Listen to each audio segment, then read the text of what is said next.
Salam sejahtera, saya ingin memberikan renungan singkat di surat Efesus pasal yang ke-6 ayat 11 sampai 17. Peperangan rohani melawan tipu muslihat dari iblis, penguasa-penguasa di udara, melawan si penipu, si pembunuh yang menyesatkan manusia, yang membuat manusia gagal, yang membuat manusia juga menjadi sakit, yang ingin terus mencuri, membunuh dan membinasakan manusia.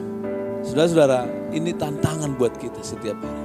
Bahkan iblis menaruh sesuatu di dalam pikiran manusia bahwa manusia itu mampu menyelesaikan masalahnya tanpa melibatkan, tanpa pertolongan dari Sang Pencipta, yaitu Tuhan kita Yesus Kristus.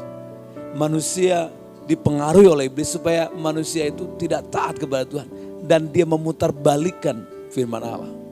Karena itu kita harus hati-hati setiap hari dan kita harus lawan iblis dengan iman setiap hari. Jangan beri kesempatan kepada iblis untuk menipu, menaruh benih-benih yang jahat di hati kita. Jangan biarkan iblis menaruh hal-hal yang tidak berkenan di hati kita, di pikiran kita. Lawan dia dalam nama Yesus. Hardik dia dalam nama Yesus. Tolak dia dalam nama Yesus. Yang kedua, peperangan rohani kita, saudara-saudara yang kasih Tuhan, melawan keinginan daging. Dalam Galatia pasal yang ke-5 ayat yang ke-16. Hiduplah oleh roh, maka kamu akan mampu mengalahkan keinginan daging. Tuhan mau supaya setiap kita dipenuhi oleh Roh Kudus, dipimpin oleh Roh Kudus, sehingga kita mampu mematikan segala keinginan-keinginan daging.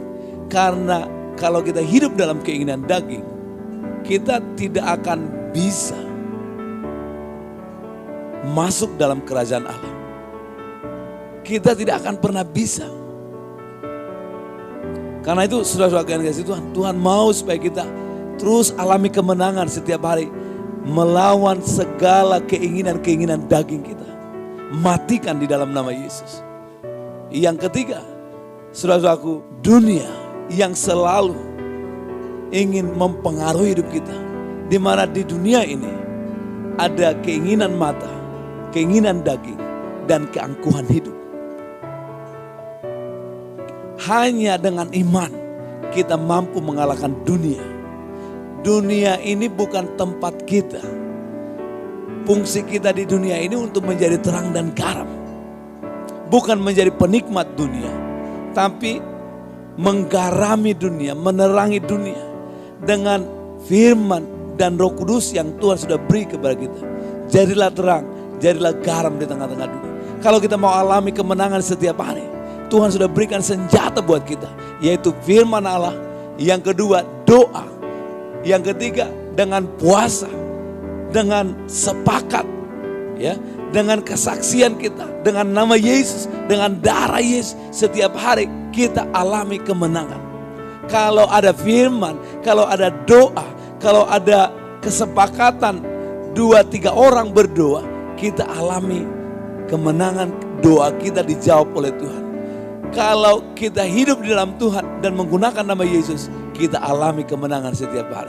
Jadi jangan beri kesempatan kepada iblis, lawan dengan iman, tunduklah kepada Allah, maka kita akan alami kemenangan setiap hari.